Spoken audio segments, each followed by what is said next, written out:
सह नौ भुनक्तु सह वीर्यं कर्वावहै तेजस्विनावधीतमस्तु मा विद्विषावहै। ओम शांति शांति शांति। सबको सादर नमस्ते जी। वैदिक प्रज्ञा व्याख्यान माला में आप सभी का स्वागत है। एक भजन लेता हूँ। करू नित नित तेरा ध्यान, करू नित नित तेरा ध्यान, यही है प्रार्थना मेरी। करू नित नित तेरा ध्यान, यही है प्रार्थना मेरी। मिले भक्ति का मुझको दान, मिले सेवा का मुझको दान, यही है प्रार्थना मेरी। करू नित नित तेरा ध्यान, यही है प्रार्थना मेरी। तेरी लगन हो तेरी ही धुन हो, बलिहार तुझ पे जीवन हो। दातार तेरे नाम के रंग में हर पल रंगा मेरा मन हो। तेरी लगन हो तेरी ही धुन हो, बलिहार तुझ पे जीवन हो। दातार तेरे नाम के रंग में हर पल रंगा मेरा मन हो। दे दो ऐसा प्रभु वरदान, दे दो ऐसा प्रभु वरदान, यही है प्रार्थना मेरी। करू नित नित तेरा ध्यान, यही है प्रार्थना मेरी। सांझ सवेरे गुण गाऊं तेरे, पल पल में तुमको पुकारूं। तुम संग दाता प्रीत लगा के, अपना ये जीवन सवारू। सांझ सवेरे गुण गाऊं तेरे, पल पल में तुमको पुकारू। तुम संग दाता प्रीत लगा के, अपना ये जीवन सवारू। करो कृपा है कृपा निदान, करो कृपा है कृपा निदान, यही है प्रार्थना मेरी। करो नित नित तेरा ध्यान, यही है प्रार्थना मेरी। मैं रहूं ना बस तू ही तू हो, जीवन में मेरे समाया। अपना असर ना डाल सके मुझ पे ये जगत की माया। मैं रहूं ना बस तू ही तू हो, जीवन में मेरे समाया। अपना असर ना डाल सके मुझ पे ये जगत की माया। मुझे छू न सके अभिमान, मुझे छू न सके अभिमान, यही है प्रार्थना मेरी। करूं नित नित तेरा ध्यान, यही है प्रार्थना मेरी। मिले भक्ति का मुझको दान, मिले सेवा का मुझको दान, यही है प्रार्थना मेरी, करूं नित नित तेरा ध्यान, करूं नित नित तेरा ध्यान, यही है प्रार्थना मेरी, यही है प्रार्थना मेरी। ओम। धन्यवाद। अन्य कोई भजन एक गा सकते हैं? नरेश अहमदाबाद वाले गाना चाहते हो या तो कोई अन्य?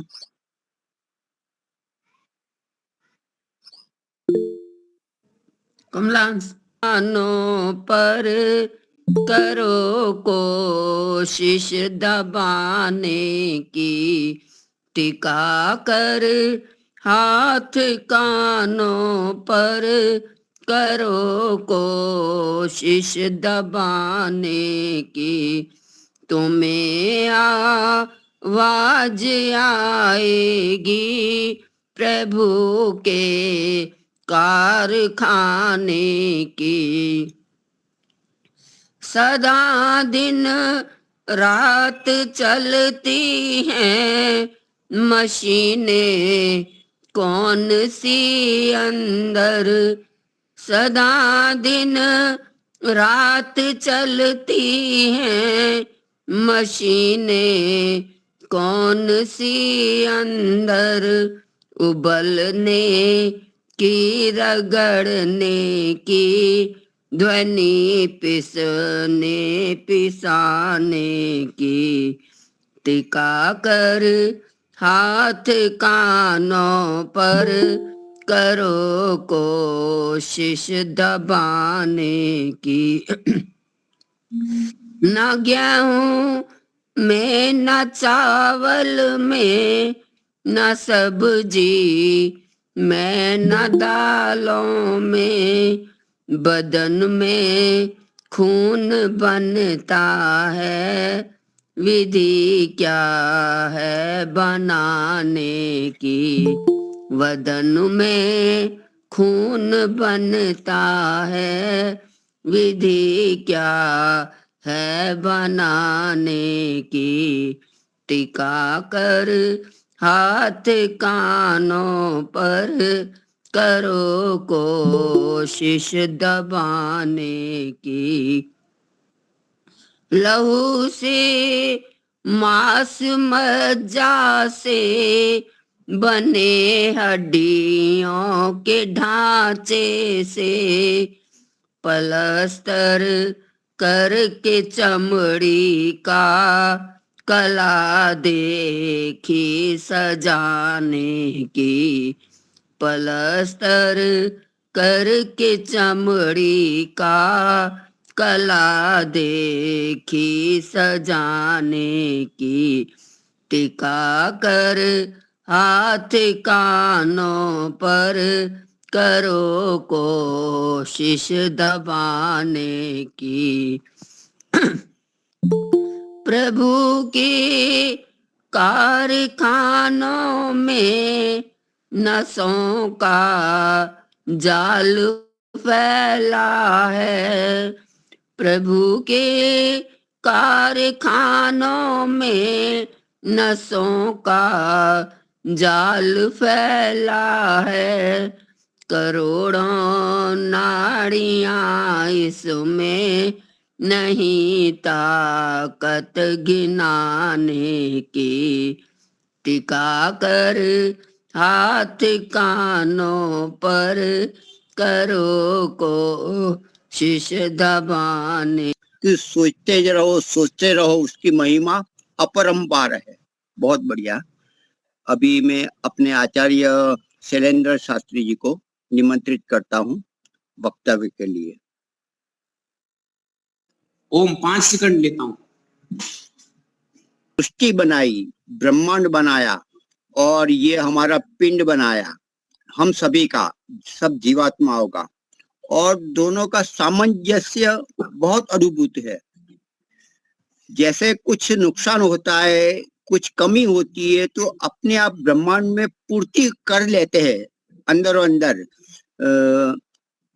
ऐसे ही हमारे जो शरीर के अंग उपांग है वो भी एक दूसरे के परस्पर सहयोग लेके अपना जीवन अच्छी तरह से आगे बढ़ाते हैं। तो ब्रह्मांड में और पिंड में दोनों में सामंजस्य है। ब्रह्मांड को समझने के दूर जाना नहीं है, अपने आप को ही अंदर ही देखना है। सारा ब्रह्मांड हमारे अंदर ही है। बहुत बढ़िया। हाँ जी, प्रारंभ करें जी। ओम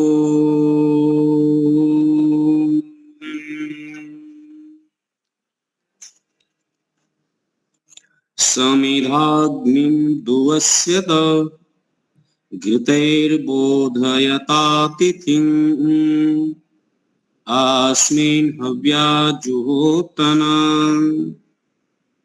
ओम सुसमिधाय शोचिषे घृतं तीव्रं जुहोतना अग्नये जातवेदसे स्वाहा। उपस्थित भद्र पुरुषों, वंदनीय पूजनीय मातृशक्ति और श्रद्धेय श्री महेंद्र मुनि जी, हम सब लोग स्वाध्याय के श्रृंखला में आज उपस्थित हैं। पुनः हम सब लोग जहां संस्कार विधि का स्वाध्याय कर रहे हैं, संस्कार विधि के अंतर्गत सामान्य प्रकरण के मंत्रों को देख रहे हैं और उस पर विचार कर रहे हैं। सामान्य यज्ञ के अंतर्गत संध्याधान की प्रथम मंत्र पर हम सब लोगों ने पिछले गत सप्ताह विचार किए थे। आज दूसरा और तीसरा मंत्र पर विचार करेंगे, जो अभी कुछ क्षण पूर्व हम सब लोगों ने उच्चारण किया है।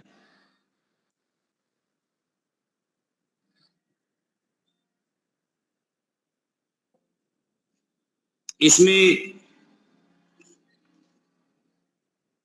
पिछली बार जो मंत्र का भाव था वो ये था कि अयंत इधमा आत्मा, अर्थात मेरी ये आत्मा समिधा बन जाए, मैं स्वयं समिधा बन जाऊं। यदि इसको सरल शब्दों में कहें तो हम सब परमात्मा के कार्यों में लग जाएं। ऋषियों ने हम सब के लिए जो उपदेश किया है, उस उपदेश को धारण करने, आचरण और व्यवहार में लाएं उस उपदेश को। ये भाव तो अयंत इधमा मंत्र का था और उसमें जो प्रमुख प्रमुख बातें कही गई उसको हम प्राप्त करें तो अप्राप्ति की प्राप्ति करना, जो प्राप्त है उसे संरक्षित करना, जो संरक्षित है उसको समृद्धि संवर्धन करना, ये जीवन के यज्ञ का एक प्रारूप है। और आज दूसरा और तीसरा मंत्र है। तो दूसरे और तीसरे मंत्र का उच्चारण आप लोग देख लीजिएगा। प्रायः यज्ञ हम सब लोग करते ही हैं। ये वेबिनार के माध्यम से उच्चारण तो मेरे समझ में उतना ठीक नहीं हो पाता। मंत्रों का उच्चारण कराना, फिर सुनना, इस प्रकार से सुनेंगे, कराएंगे, बताएंगे तभी हो पाएगा। ये तो व्याख्यान माला के रूप में है, तो हम सब लोग मंत्र, मंत्रार्थ और विधियों का स्वाध्याय करेंगे।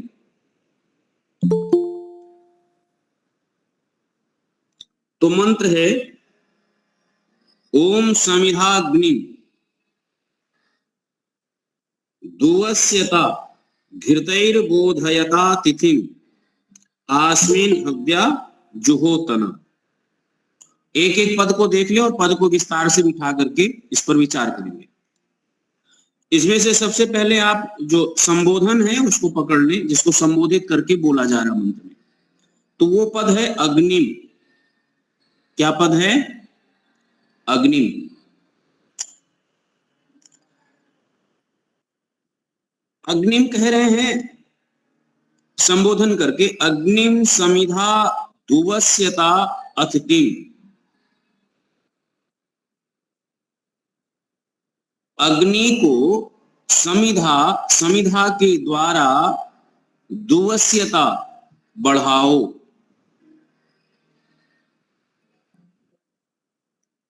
यज्ञ कुंड में जो अग्नि है, यदि अग्नि को बढ़ाना होगा तो उस अग्नि की जो प्रथम आवश्यक वस्तु है वो समिधा है।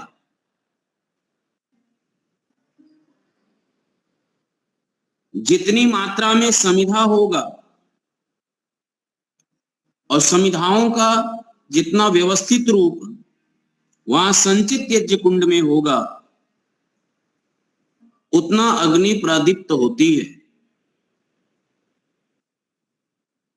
और जब हमें अपने आत्म उन्नति की बात होगी, अपनी स्वयं की बात हो, तब हमें परमात्मा के द्वारा जो उपदिष्ट ज्ञान है उसको प्राप्त करके तदरूप तद अनुकूल हमें आचरण करते हुए हम आत्मोन्नति करेंगे। यदि आत्मा की उन्नति करना है तो अष्टांग योग का पालन करें। अष्टांग योग के अंतर्गत सब आ जाता है, आत्मोन्नति अच्छी होती है। परमात्मा की उपासना करें, आत्मोन्नति होगा। परमात्मा के आज्ञा का पालन करें, आत्मोन्नति होगा। वेद का स्वाध्याय करें, आत्मा की उन्नति होगी।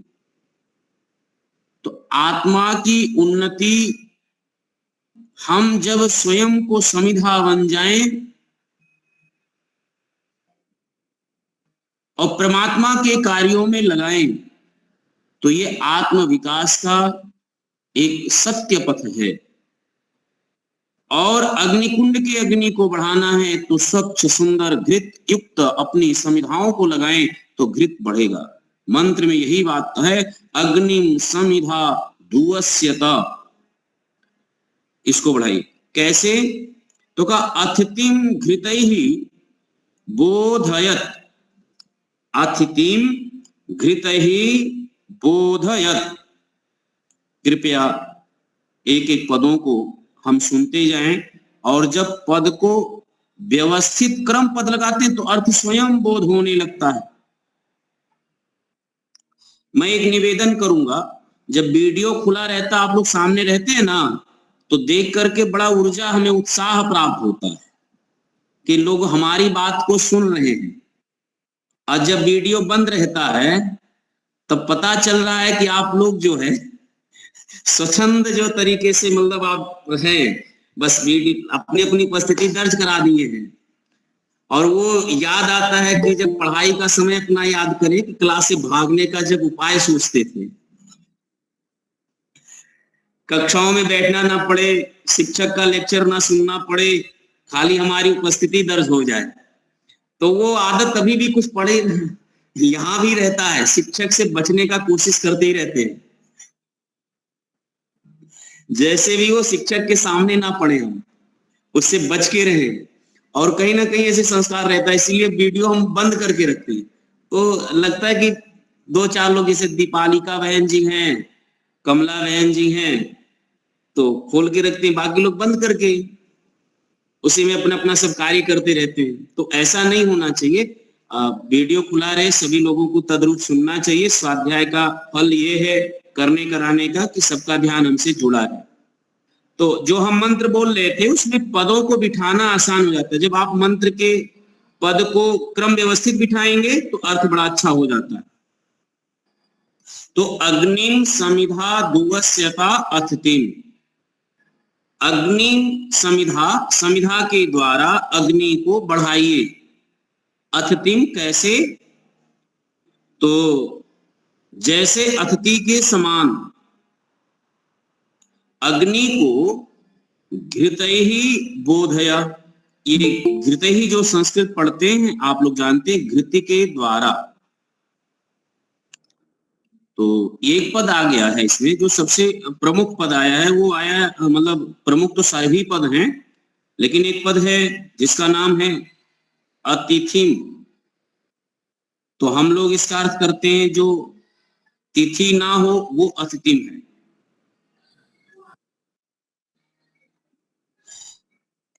पर ऐसा नहीं है। जिसके आने से प्रसन्नता बढ़ जाए, आत्म प्रसाद मिले, वो अतिथि है। जिसके आने से आत्म प्रसाद मिले वो अतिथि है। मैं ऐसे ही कहूं, जिसके आने से आत्मा के लिए कुछ भोज्य पदार्थ मिले वो अतिथि है। हम लोग सोचते थे हमारे घर मेहमान आ रहे हैं तो कुछ लेके आएंगे, और जो हमारे घर में हम लोग जब छोटे थे, जब कोई मेहमान आता था तो पार्ले जी प्रतीक्षा करते थे, पार्ले जी लाएंगे। तो जो पार्ले जी लाते थे वो मेहमान हुआ करते थे। आप लोगों क्या फल फूल लाते होंगे, मिठाई लाते होंगे मेहमान लोग, उनको हम लोग मेहमान समझते थे कि हाँ मेहमान आए हैं। और जो कुछ नहीं लाते थे उनको मेहमान नहीं समझते थे।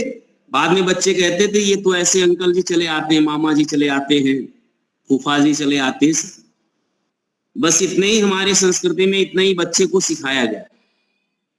लेकिन वास्तविकता तो ये है, शास्त्र में अतिथि वो है जो आपकी आत्मा के लिए कुछ भोजन लेकर के आता है, और जो उपदेश देकर के, कुछ आपको शिक्षाएं दे करके, ईश्वर की भक्ति को बड़ा दृढ़ करके और जो जाता है वो अतिथि कहलाता है। तो जैसे अतिथि के आने से हमारा ज्ञान बढ़ता है, ठीक उसी प्रकार से जब घृत की आहुति हम अग्नि में डालते हैं तो अग्नि बढ़ जाती है। यज्ञ कुंड में डालते हैं घृत, तो वो घृत डालते ही अग्नि कुंड में वो यज्ञ कुंड में अग्नि बढ़ जाती है। ठीक उसी प्रकार से कह रहे हैं कि अतिथिम घृत ही बोधयत। अतिथि के समान हमारे द्वारा जो घी डाला जा रहा है, उस घी से अग्नि प्रबुद्ध हो जाए, और जो हमारे जीवन में गुरु के रूप में, सन्यासी के रूप में, विद्वान के रूप में, उपदेशक के रूप में, जो अतिथि के रूप में हमें जो प्राप्त होते हैं, वो मुझे आत्म प्रकाश, आत्म प्रसाद देवे। हमें उनसे आत्म प्रसाद, आत्मज्ञान प्राप्त हो जावे। बड़ा सुंदर भाव है। फिर इसी के पंक्ति के आगे, आस्मिन हव्या जुहोतना। और जो घृत हमने आहुत किया है, और जो इस अग्निकुंड में जो समिधाएं हमने दी है, वो दोनों पदार्थों से, आस्मिन अर्थात सब प्रकार से, सम्यक प्रकार से, सब ओर से, चारों ओर से, हव्य, और इसमें डाला जाने वाला जो हवि है, हव्य, अग्निहोत्र में डाला जाने वाला हव्य पदार्थ, हवनीय पदार्थों का जुहोतना, उससे आप हवन करें। ये भाव प्रथम मंत्र का है। फिर पद वही आया, इदम अग्ने इदम नामम। हे अग्ने, ये अग्नि के लिए है, अग्ने स्वाहा, ये अग्नि के लिए है, मेरे लिए, मेरा नहीं है। इदम नामम, यह मेरा नहीं है। दूसरे मंत्र का भाव शब्दार्थ कर लेते हैं। शब्दार्थ करने के पश्चात फिर पुनः आगे हम लोग स्वाध्याय और इस पर एक एक शब्दों पर विचार करते चलेंगे।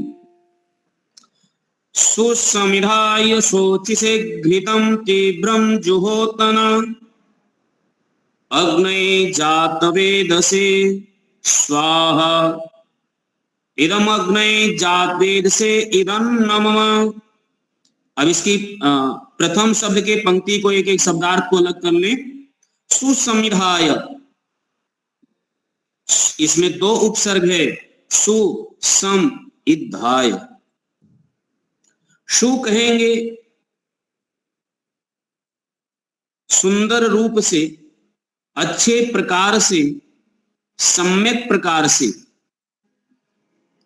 दो उपसर्ग लग करके कहा इधाय, आप इसे प्रदीप्त करें। सोच से,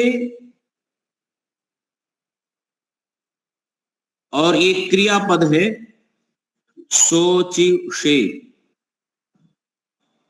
जिसका अर्थ है जगमगाते हुए, जलते हुए अथवा प्रज्वलित लपटों पर। जात वेद से, सब पदार्थों में जो विद्यमान है, अग्नि, उस अग्नि के लिए, तीव्रम तपाया हुआ, घृतम जुहोतना, तपाया हुआ घृत, जुहोतना हवन करें। अब इसको पुनः एक एक पदों में विचार करेंगे। जो अच्छे प्रकार से प्रदीप्त प्रज्वलित जो अग्नि है, और सभी पदार्थों में विद्यमान जात वेद से, जो जात वेद के नाम रूपी जो अग्नि है, जिसका नाम पहले पंक्ति में कहा गया था, जात वेद से, जात वेद से, जात वेद से। तो वह अग्नि का ही एक समानार्थी शब्द है, पर्यायवाची शब्द है। वैसे परमात्मा का नाम है, अथवा जिससे सब उत्पन्न होता है, उसका नाम जात वेद है। तो ये अग्नि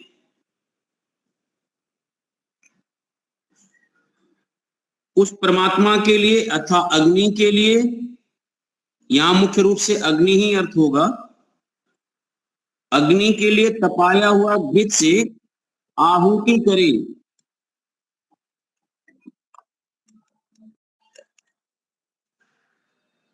आहुति करे। अब ये दो मंत्रों का हम सब लोगों ने स्वाध्याय किया है। अब आगे इस पर हम लोग विस्तार पूर्वक एक एक पदों को लेकर के विचार करेंगे। ये शब्दार्थ हो गए थे। तो पहले मंत्र में, जो पिछले मंत्र का थोड़ा क्रम बिठा लीजिए, अयंता इधमा का, अयंता इधमा का क्रम जब बिठाएंगे तो अगले मंत्रों से या जो विनियोग है उसके भाव से हमें बोध हो जाएगा, समझ हो जाएगा। यहां समिधा अग्निम दुवस्यता, ये वही मंत्र की पंक्ति से जो भाव है, इधमा आत्मान, जो प्रथम मंत्र में हम सब लोगों ने बोला था, अयंता इधमा आत्मान जात वेद से, वहां भी जात वेद से शब्द आया, इस मंत्र में भी आया, और तीसरे मंत्र में भी आया। तो ये मिला हुआ है। उसमें अग्निम समिधा दुवस्यता, इसमें भी आत्मा को समिधा बना करके आहुति देने की बात की गई है। मूल बात यह है, आत्मा को समिधा बना करके और आहुति दीजिए। मूल बात ये, हम बाहर से जो आहुति देते हो तो देते हैं, लेकिन स्वयं को समिधा बन जाने का जो उपदेश है वह भी यहां पर है। स्वयं को उपदेश देने का मतलब हम कैसे समिधा बन जाएंगे? क्या हमें कहीं अग्नि में जलना पड़ेगा? नहीं भाई, अग्नि में जलना नहीं है, संकल्प की अग्नि में आपको जलना है, और संकल्प की अग्नि में चलना है, संकल्प के अग्नि में रहना है। आत्मा के द्वारा आत्म अग्नि को, स्वयं को दुवस्यता बढ़ाएं। स्वस्ति पंथा मनुचरेम, स्वयं को स्वस्ति पंथा, सुंदर पद्धति आगे ले चले।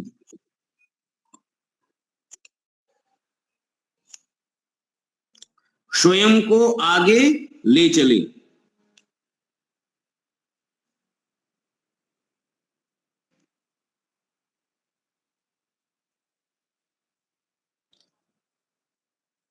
इसी बात को दुवस्यति का निर्वचन जो है वो निर्वचन यास्क में यानी निघंटू में भी लिखा गया है। निघंटू में कहा परिचरण कर्मा। परिचरण कर्मा का अभिप्राय यही है, चरण करना, आगे बढ़ना, बढ़ते रहना। तो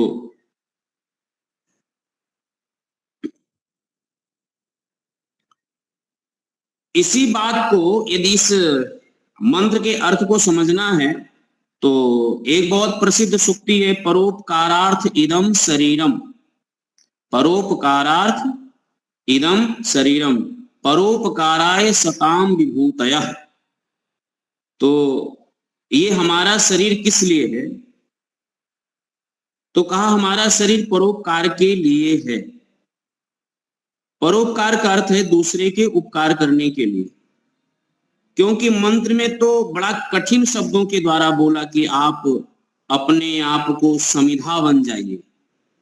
तो इतना कहने से समझ में नहीं आता भाई हम समिधा कैसे बनेंगे, यानी अपने आप को हम इस यज्ञ में पढ़ने वाली जो कास्ट है उस रूप में हम कैसे बनेंगे। तो कहने का यह था कि इस शरीर से हम कैसे परोपकार का कार्य करें। आप सबको एक घटना है महर्षि दधीच का। महर्षि दधीच के पास इंद्र पहुंचते हैं और जब असुरों से लड़ाई करना है तो उनको धनुष की आवश्यकता है। और जब एक अस्त्र की मतलब अस्त्र शस्त्र की आवश्यकता ताकि असुरों पर विजय प्राप्त कर सके। तब महर्षि ने उनको कहा कि ठीक है, अपना अस्थि दान दिया था और अस्थि दान देकर के अस्त्र शस्त्र बनाया गया उनकी अस्थियों से और उससे युद्ध हुआ, इंद्र ने विजय प्राप्त किया। यह रूपक है लेकिन ये सुनने में आता है। तो अपने शरीर के उस अस्थि का भी उन्होंने उपकार में लगा दिया विश्व में। तो परोपकारार्थम इदम शरीरम, इस शरीर से दूसरे का जितना उपकार हो सके, दूसरे का उपकार का मतलब है प्राणी जगत का उपकार हो सके, इसलिए यह शरीर है। इसी रूप में यह समिधा बन जाए। परोपकाराय, परोपकार के लिए ही शताम विभूतयः, जो शिष्ट लोग होते हैं उनका जीवन होता है। यदि ये परोपकार के लोग अपना उपकार ना करते तो समाज का इतना जो विशिष्ट रूप हम लोग देख रहे हैं वो देख ना पाते। जो समाज को इतना व्यवस्थित रूप देख रहे हैं, समाज में इतने उत्तम अच्छी आत्माएं जो देख रहे हैं, ये परोपकार के चलते, सेवा कार्य के लिए चलते। जितने प्रकल्प चल रहे हैं सेवा कार्यों का, शिक्षा के जगत में, चिकित्सा के जगत में, ये मानवता रूपी जो धर्म है लोग लगे हैं तब दिखाई देता है।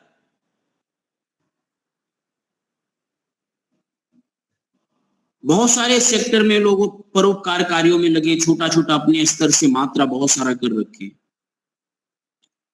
हाँ, कहीं न्यूनता है और कहीं अधिकता है, कहीं थोड़ा कम है, कहीं थोड़ा ज्यादा है, कहीं बहुत ज्यादा है।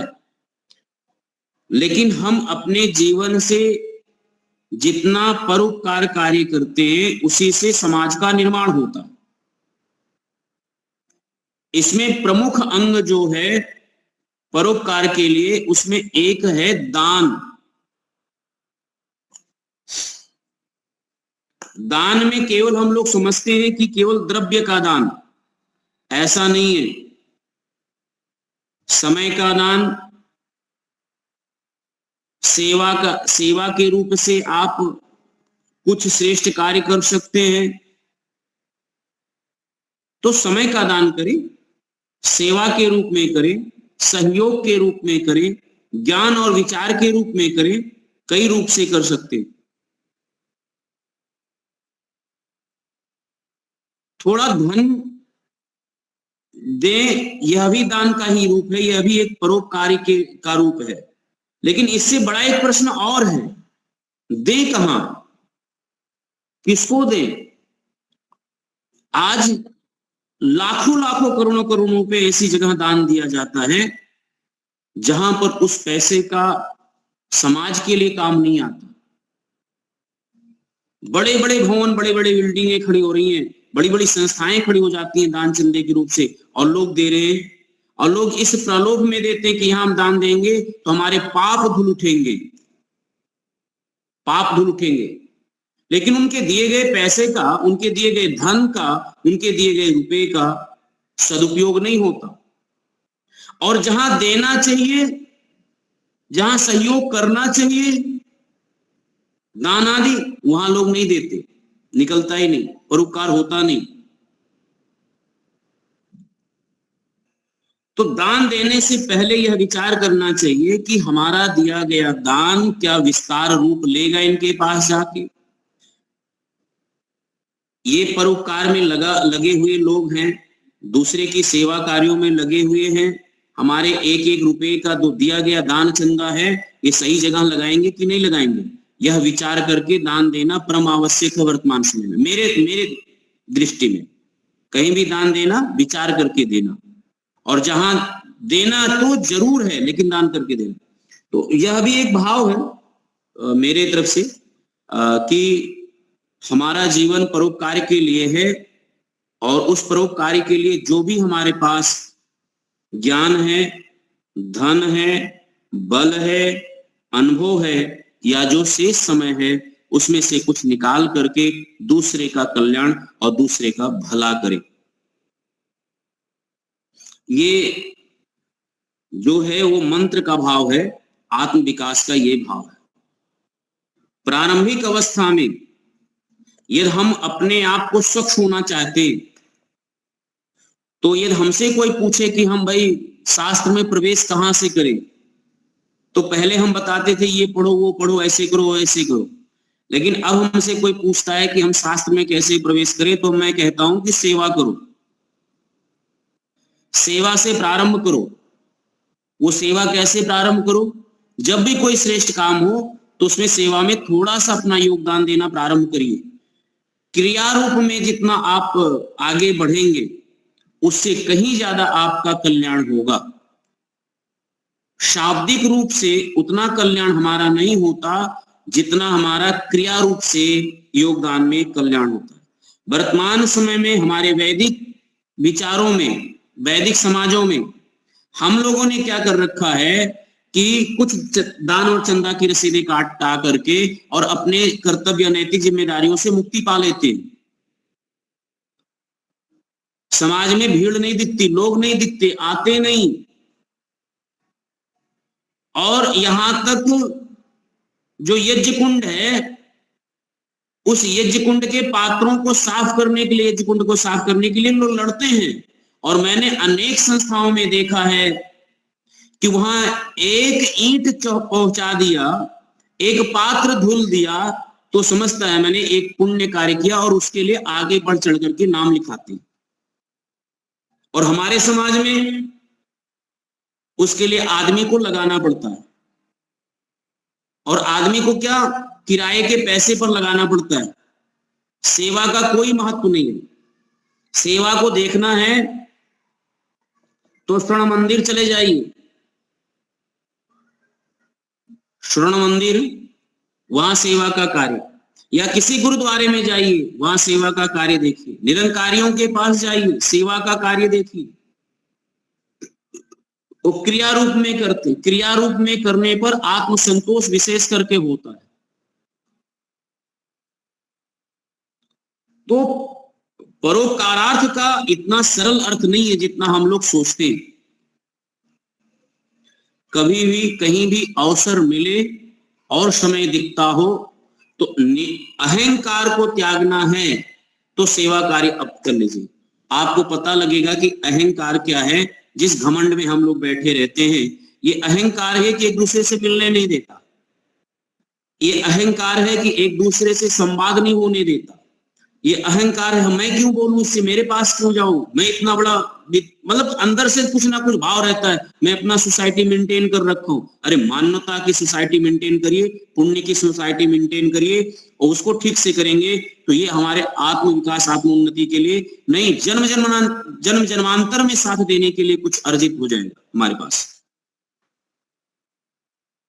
तो विशेष करके मेरा ये निवेदन है, विशेष करके निवेदन है कि यद्यप हम चाहते हैं कि ईश्वर के समीप आए और ईश्वर हमारे समीप आए, तो आप बहुत ज्यादा नहीं पढ़े लिखे हैं, सेवा कर्म, सेवा से प्रारंभ करिए धीरे धीरे, और सेवा से किसी के भी समीप आप जा सकते। विद्वानों के समीप जाना है तो सेवा भाव से चले जाइए, बड़ी विनम्रता होती है, इससे बड़ा फल मिलता है। तो लोगों ने सूक्त भी बनाया कि सेवा धर्म परम धर्म है। सेवा धर्म, वैसे परम धर्म तो बहुत सारा कहा गया, स्वाध्यायन परम धर्म, बहुत सारा परम धर्म बताया, हिंसा परमो धर्म, बहुत सारे को परम धर्म बता करके बोला गया। लेकिन हम और किसी का पालन कर पाए, लेकिन सेवा धर्म का पालन तो अवश्य कर लेंगे। तो इसी बात को सतपथ ब्राह्मण ने बड़े सुंदर शब्दों में कहा, समिधा माधेति समिंत स्वाहात्मानं तेजसा ब्रह्मवर्चस्नेन इति एवनं तदाह।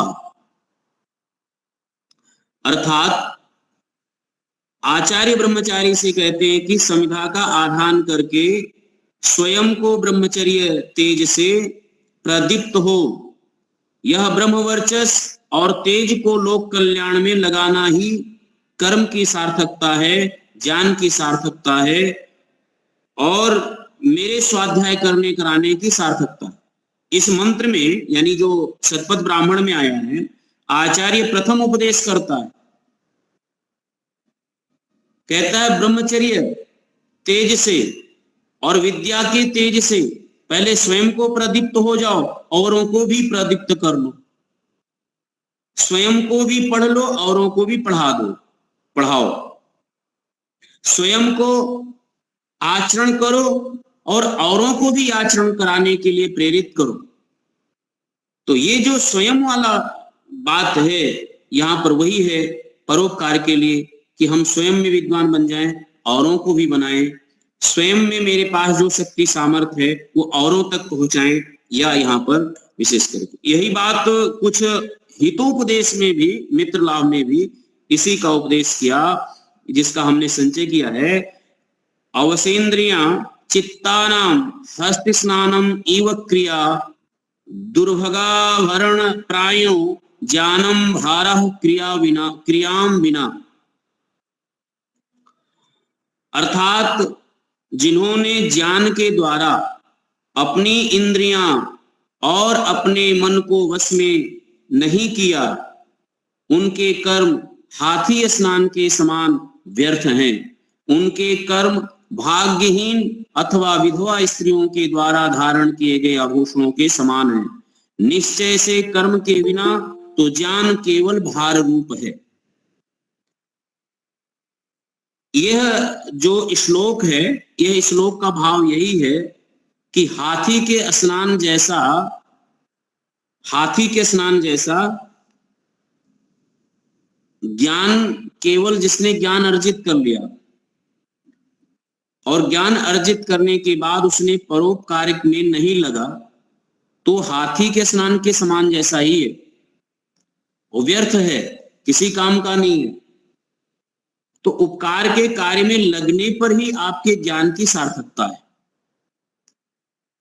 यदि आपने धन ले लिया और परोपकार में नहीं लगाया, उपकार में नहीं लगाया, तो हम लोग जानते धन की 3 गति। प्रथम क्या है?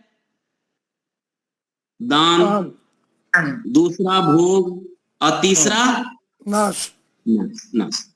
तो हम भोग पर ले ली कि चलो ठीक है, तो हम हमारे शरीर के लिए आवश्यकता के लिए कितना आवश्यक है धन की जरूरत।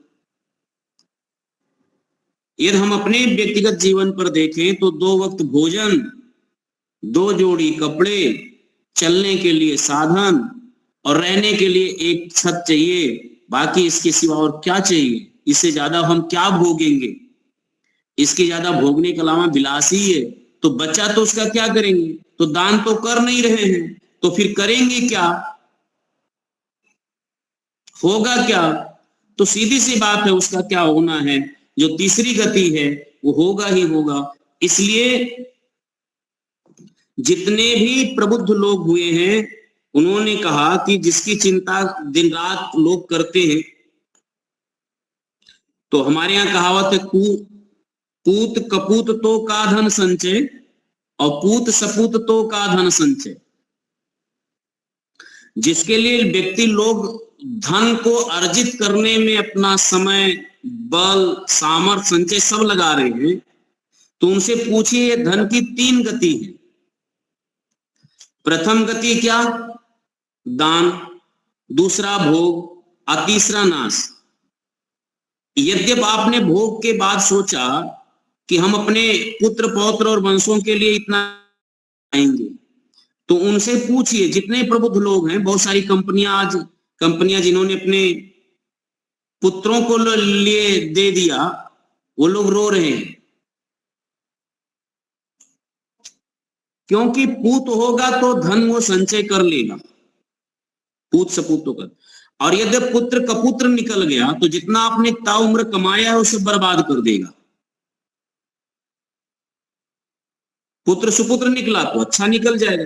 तो पुत्र की शिक्षा की व्यवस्था करना पिता का कर्तव्य है, और जितना उसके पिता ने उसको दिया है उतना बना करके अपने पुत्रों को देना भी ये कर्तव्य। इतना मैं मानता हूं कि उतना देना चाहिए जितना हमारे पिता ने दिया। पैतृक रूप से जो धन संपत्ति मिला है, वो हमसे जो कमाया गया है, वो उतना हमें उसको देना चाहिए। उसके बाद जो शेष बचता है, आप कुछ अपना भोग कर लीजिए अथवा उसका दान कर लीजिए, परोप के कार्यों में लगा दीजिए। नहीं तो इसका कोई अर्थ नहीं निकलता है, कोई बुद्धिमत्ता नहीं है, कोई सार्थकता नहीं है। और इसी प्रकार से न ज्ञान की सार्थकता, धन की सार्थकता और बल की सार्थकता। बल आपके पास में है तो जब तक आप युवा हैं तभी तक बल है। धीरे धीरे आपके बल क्षीण होते चले ही जाएंगे, अथवा इसको सेवा कार्य से करके पुण्य हम लाभ उठा ही ले। नहीं तो धीरे धीरे बल का, शरीर का सामर्थ्य कम होता जाएगा और सेवा धर्म भी आपके हाथ से उठ जाएगा, रह नहीं जाएगा। तो तीनों बातों को हमें समझना चाहिए कि जिसने ज्ञान नहीं अर्जित किया वो ज्ञान अर्जन करके लोगों के निर्माण में अपना ज्ञान लगाए, अपने व्यवहार के और आचरण को सुधारने में लगाए। धन है तो धन का सदुपयोग कर लेवे, बल है तो बल का सदुपयोग कर लेवे। इसीलिए जितने शिष्ट और विशिष्ट आचार्य हुए हैं, जितने उत्तम ऋषि महर्षि हुए हैं, सब लोगों ने अपने जीवन को परोपकारी कार्य में लगाया, क्योंकि वो जानते थे परोपकारी कार्य से ही जीवन की सार्थकता है।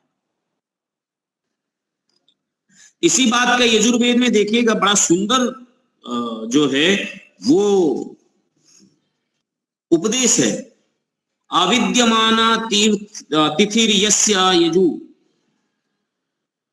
स्वामी दयानंद जी ने इसका भाष्य करते हुए कहा कि हमें सब प्रकार के यज्ञों को करना ही चाहिए, जो 5 प्रकार के यज्ञ हैं। और वह 5 प्रकार के यज्ञ में वह भी एक प्रकार का सेवा ही कार्य है। कैसे सेवा कार्य है वो ध्यान से देखिएगा। यद्यप हम देव यज्ञ करते हैं तो प्रकृति के शोधन, पर्यावरण की शुद्धि में अपना योगदान देते हैं। पितृयज्ञ करते हैं तो अपने से बड़े लोगों का और जिनको सेवा की आवश्यकता है उनकी सेवा करके उपकार कार्य करते हैं, परोपकार कार्य करते हैं। कुछ ऐसे लोग मिलते हैं, कहते हैं हमारे माता पिता जो है वो बड़े मतलब गाली बकते हैं, हम उनकी सेवा कैसे करें, वो बड़े दुष्ट हैं, हमारे लिए कुछ किए नहीं है। बहुत सारी निंदा अपने माता पिता का करते हैं। मेरा करवध्य प्रार्थना है कि ऐसे माता पिता भी यदि आपके पास में हैं तो उनको इसलिए मत सोचिए कि हम इनकी खुशी के लिए कर रहे हैं। उनकी सेवा अपना नैतिक कर्तव्य मान करके हमें उनका सेवा करना चाहिए। इससे हमारे प्रारब्ध कम होते हैं। हमारे जो यदि माता पिता के द्वारा हमें कष्ट मिलता है तो हमें मानना चाहिए कि हमारा प्रारब्ध कम हो रहा, हम अपने प्रारब्ध का भोग भोग रहे हैं और सेवा करके हम दूसरा अपना प्रारब्ध अगला बना रहे हैं। ये दो मान लेना चाहिए। दो मानने के बाद हमें बड़ा संतोष हो जाएगा। वो जितना भी माता पिता जैसे भी हो, जो भी हो, सेवा धर्म नहीं छोड़ना चाहिए। सेवा धर्म नहीं छोड़ना चाहिए। हमने बोला बेटा देखो, माता पिता तो आपके कर्म से मिले हैं, आपको जाति आयु भोग के नियम से मिले हैं। अब जैसा पिछले जन्म में आपने कर्म किया वैसे माता पिता मिले हैं आपको। तो उस माता पिता को मिले हैं, माता पिता आपके साथ न्यायपूर्वक व्यवहार नहीं किए, अन्यायपूर्वक व्यवहार कहीं किया यदि आपके मन में है भी तो भी आप सेवा इसलिए उनका करिए ताकि आपका प्रारब्ध अच्छा बन जाए। इस जन्म में आप माता पिता बो दीजिए अच्छा, ताकि अगले जन्म में माता पिता आपको अच्छे मिले। क्योंकि हमें सब चीज पाने के लिए बोना पड़ता है। बोना समझते हैं? बीज का रोपण करना। आप चाहते हैं कि अगले जन्म हम विद्वान बने ना, तो इस जन्म में विद्वान को बो दीजिए, अगले जन्म आप विद्वान बन जाएंगे।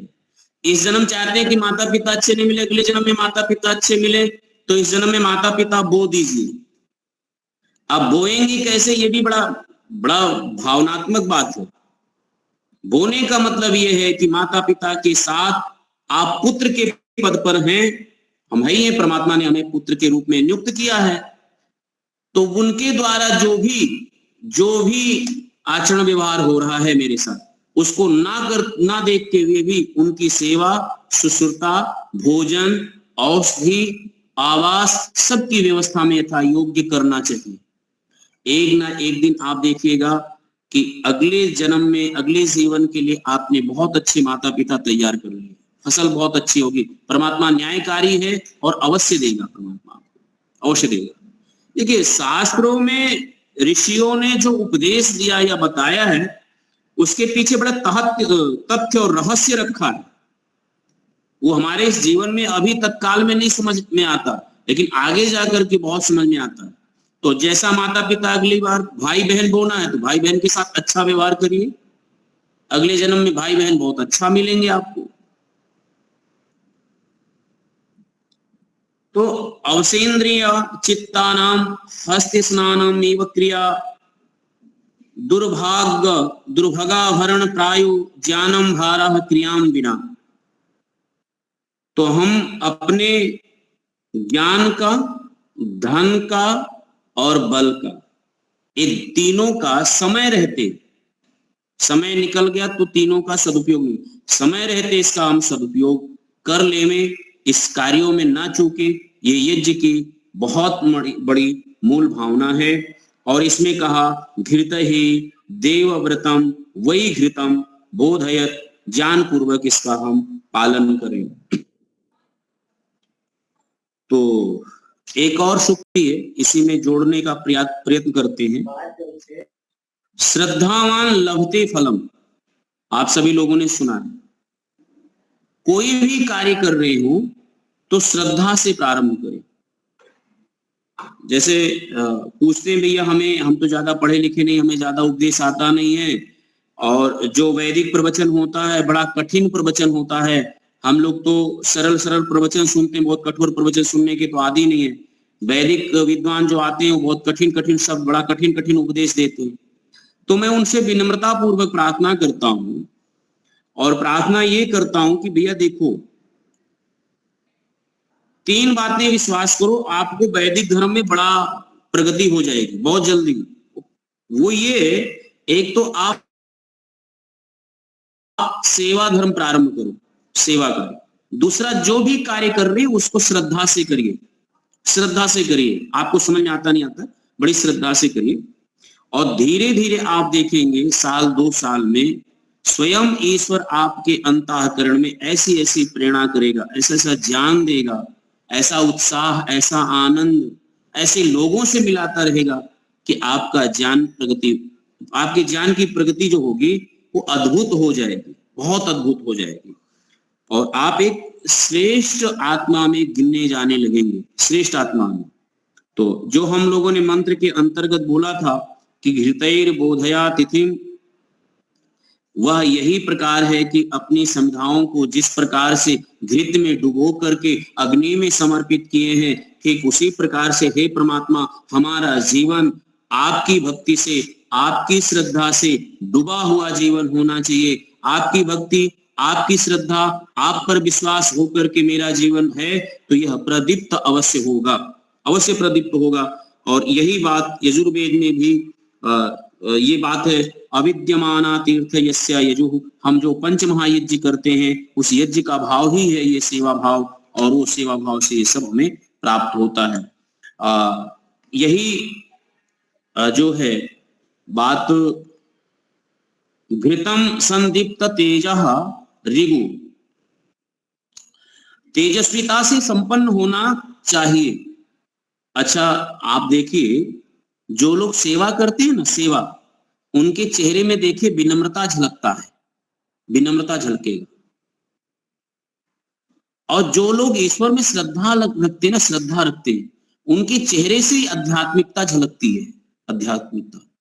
जो अपने अंदर से छल कपट, क्रूरता, अहंकार, क्रोध के आवेग, आवेश, गाली गलौज, जिनका खान पान, उनके नेत्रों से, उनके एक एक रोम रोम से देखिए क्रूरता झलकेगा, अव्यवहारिकता झलकेगा, सब कुछ।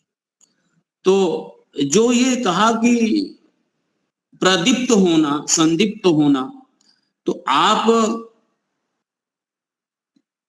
किससे प्रदीप्त हैं, किन बातों से प्रदीप्त हैं, अपने आप को आपने अपना विकास कर रखे हैं, ये सदैव निरीक्षण करते रहना चाहिए। तो समय हो गया है और यही पंक्ति से आगे हम बढ़ाएंगे, लेकिन एक बात पूरी कर लें कि ऋग्वेद का ये उपदेश कर लें, श्रद्धया अग्नि समिध्यते, श्रद्धया अग्नि समिध्यते, श्रद्धा से ही परमात्मा प्राप्त होते हैं, ये मान लीजिए, श्रद्धा से ही परमात्मा प्राप्त होते हैं, श्रद्धा के बिना कोई नहीं है। और सेवा से ही श्रद्धा उत्पन्न होता है, बिना सेवा के श्रद्धा नहीं होता है। इसलिए मैं निवेदन कर रहा हूं, जल्दी जल्दी जहां जहां वैदिक सुंदर कार्य हो वहां सेवा का अवसर आगे बढ़ चढ़ करके एक एक कार्यों को लेना चाहिए। इन्हीं के साथ पुनः आप सब लोगों ने सुना है। ओम शांति। सबको धन्यवाद। बहुत बहुत ही सुंदर।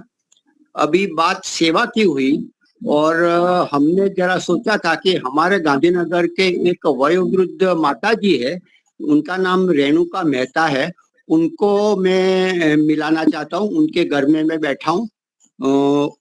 हाँ, आपको ये रेणुका माता जी है, बेड रेस्ट है, नमस्ते कर रहे हैं। और हमारे उनके पुत्र है जो विदेश में रहते हैं, लेकिन सेवा के लिए, माता जी की सेवा के लिए वो आ गए हैं। पिताजी तो बहुत वर्ष पहले गुजर गए थे, हमारे घर वाले हैं। तो हम तो सेवा के लिए, सेवा तो वो अपने पुत्र कर रहे हैं, लेकिन हम केवल मिलने के लिए आए हैं, उत्साह बढ़ाने के लिए। तो उनको फ्रैक्चर हो गया था, लगभग 6 मास से बेड रेस्ट पे है, लेकिन अभी धीरे धीरे थोड़ा थोड़ा वायु 82 है, 82 से भी अधिक है। तो ठीक धीरे धीरे हो जाएंगे, सेवा कर रहे हैं। तो बस मैं केवल दिखाना चाहता हूँ। अपने गमनलाल पहचानते होंगे, गमनलाल जो ऋषिकेश नाम है, ऋषि मेहता, और कानानी भाई के द्वारा आए थे। कानानी भाई तो स्वर्गलोक सिधार गए, लगभग 2 वर्ष हुए, लेकिन बस ये पुराने में गमनलाल, आप, हम 3-4 है, बाकी सब बस चलता है। तो खूब खूब धन्यवाद पंडित जी का। माता जी को भी नमस्ते। हाँ जी बोलिए। नमस्ते पंडित जी को, नमस्ते। नमस्ते। नमस्ते जी, नमस्ते आचार्य जी, बहुत बहुत धन्यवाद। आपसे ये मेरा प्रश्न था, जैसे आपने कहा कि बीज रोपण करें तो अब जिनके माता पिता नहीं हैं तो वो बीज कैसे रोपण कर सकते हैं उस चीज का?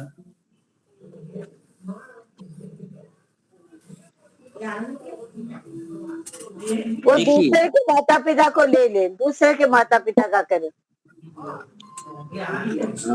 ये माता जी तो बोल ही दी मूल बात, लेकिन हमें विचार करना है कि जिनमें भी हम माता पिता का भाव रखते हैं, जो भी सेवा का अवसर है वो हमें प्राप्त करना चाहिए। जो सेवा का अवसर हमने निकाल दिया नहीं है, लेकिन दूसरा अवसर प्राप्त है, उतना हम अवसर और करें। माता पिता छोड़ करके गुरु की सेवा करें, और वह भी वैदिक गुरु की सेवा करें, सब गुरु की नहीं, वैदिक गुरु की सेवा। वह गुरु जो शिष्यों का निर्माण करता है, वह गुरु जिसके पास कोई अपना संतान नहीं है, अपना कोई संतान नहीं है, जिसने अपना पूरा जीवन समाज के लिए लगा दिया है, वो माता पिता भी समाज का है और गुरु भी समाज का है। ऐसे लोगों का अवसर मिले तो भी हमें सेवा करना चाहिए, यह भी माता पिता के रूप में भी, क्योंकि हम उसके मानस प्रजा हैं, मानस पुत्र हैं, उनकी सेवा करें। अथवा जिनके पुत्र नहीं है और उनको एक सेवा का अवसर प्राप्त है और हम समर्थवान है, हमारे आसपास पड़ोस में है, तो निष्काम भाव से, बिना किसी भाव के उनकी सेवा हमें अवश्य करना चाहिए। दूसरा अवसर रहते हुए यदि हम चले जाएं तो अनाथ आश्रम में देख लीजिए, वृद्धाश्रम में देख लीजिए, कहीं से भी हम सेवा का अवसर ढूंढ ही ले, जितना भी हमें अवसर मिले हमारे शक्ति सामर्थ्य के अनुसार वो सेवा का अवसर ढूंढ करके वो सेवा हमें करना चाहिए, जब तक शक्ति सामर्थ्य। ठीक है। अच्छा आचार्य जी, मेरा दूसरा प्रश्न ये था कि जैसे अयंत इदमे आत्मा, कि इसमें आत्मा को संहिता रूप में कहा गया है, तो मतलब उसका थोड़ा भाव नहीं समझ में आया था, एक थोड़ा सी वो बता देंगे? इसमें बात ये है, अयम माने होता है यह, ये सर्वनाम है, और इधमा आत्मा, आत्मा इधमा, इधमा कहते हैं समिधा को। तो हम स्वयं समिधा बन जाएं, यह एक प्रतीक रूप में है, यह एक बात बोला जा रहा है जिसको हमें समझना है। सीधा सीधा अर्थ लेकर के नहीं समझना होगा कि हमारी आत्मा जो है वो समिधा बन जाए। हमारी आत्मा का समिधा का अभिप्राय, जैसे समिधा यानी लकड़ी यज्ञ कुंड की अग्नि को बढ़ा देती है, ऐसे परमात्मा रूपी इस सृष्टि में जो यज्ञ हो रहा है, देखिए परमात्मा इस सृष्टि में यज्ञ कर रहा है और उसमें एक हम भी हैं, एक हम भी हैं। तो हम अपने आप को सेवा कार्य से जोड़ करके और उसमें हम सहयोग करें। अब ईश्वर का कार्य क्या है? अब ईश्वर के कार्य में तो हम हस्तक्षेप नहीं कर सकते, लेकिन ईश्वर का जो उपदेश है उस उपदेश को समझ करके यदि हम उस उपदेश पर चलते हैं, यही है आत्मा को समिधा बनाना,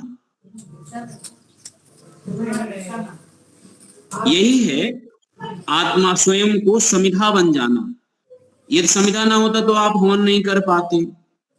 तो यद्यप ईश्वर के पुत्र श्रेष्ठ आचरण करने वाले, सेवा धर्म करने वाले, श्रद्धा से जीने वाले, मानवता का पाठ पढ़ाने वाले लोग नहीं होंगे तो समाज का निर्माण कैसे होगा? बहुत सारा काम है, बहुत सारे कार्य हैं, श्रेष्ठ कार्य बहुत सारे हैं, हम सब नहीं कर सकते, लेकिन कुछ तो कर सकते हैं। जो कर सकते उतना अपना लीजिए, जितना हम जहां से प्रारंभ कर सकते, एक सेवा दो सेवा, जितना हम कर सकते उतना हम प्रारंभ करते, ये भाव है। अर्थात निकम्मे निठल्ले ना बैठे, वासनाओं की तरफ ना जाएं, दुर्व्यसनों की तरफ ना जाएं, बुरे विचारों की तरफ ना जाएं, नकारात्मकता की तरफ ना जाएं। आपको ऊर्जा, बल, उत्साह, उमंग मिले, लोग अच्छे कर्म करते हुए जी तुमसे हर्षोल्लास होगा।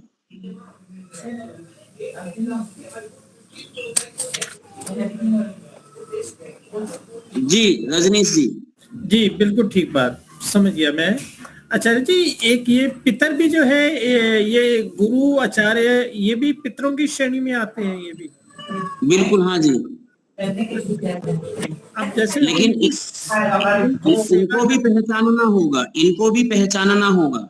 अच्छा अच्छा, पहचान को सबकी करनी होगी, ठीक है। क्योंकि भेषधारी कालनेमी बहुत घूम रहे हैं।